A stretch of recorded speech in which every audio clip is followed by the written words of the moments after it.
Namaskaram, 1000 Names and 1000 Stories, 204th name, SANDHIMATE NAMAH.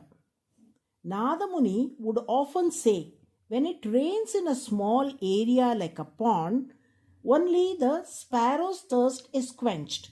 But when it rains over the vast Veeranam lake, a large reservoir used for irrigation, the entire land flourishes.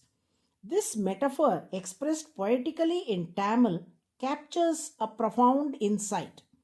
Nadamuni compared Ramanuja to the Veeranam lake, while other gurus were likened to a smaller ponds. The meaning behind this comparison lies in the difference between limited and abundant blessings or efforts. Just as a pond can only satisfy a few, limited efforts yield limited results. However, when there is a great outpouring like rain filling the expansive Veeranam lake, it benefits all, symbolizing how abundant efforts bring prosperity to everyone. While other gurus would test their students' capability before imparting knowledge, thereby limiting the reach of their teachings, Ramanuja was different.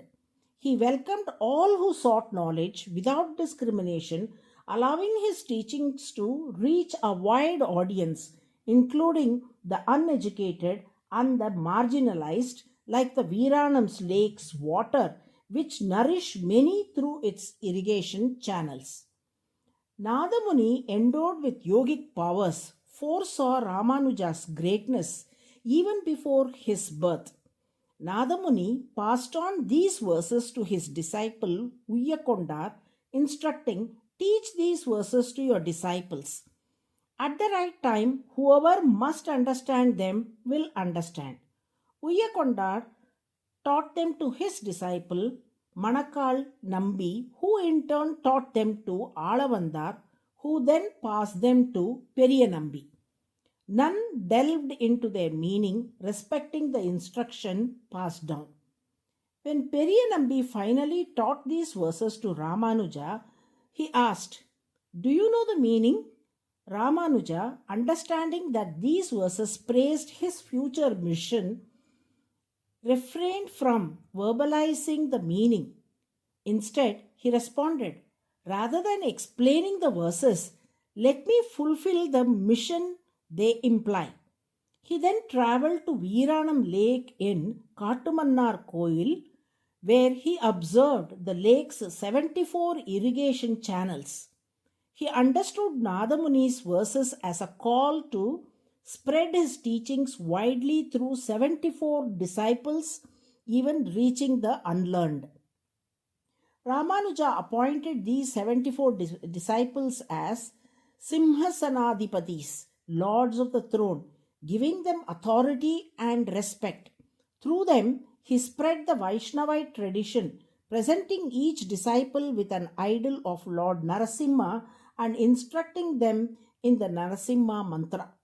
Ramanuja encouraged them, "Share these teachings with all who desire to learn without distinction." To this day, the Vaishnavite tradition continues to flourish through their legacy.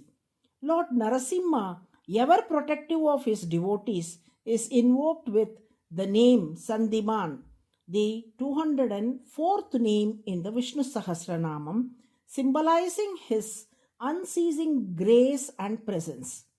Just as he stands by his devotees, they too remain steadfast in their devotion.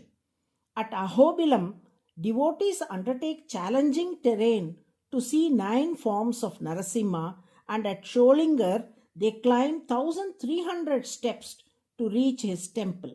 By chanting Sandhimate Namaha, we invoke the blessings and grace of Lord Narasimha, who eternally supports his devotees. Narayana, Narayana.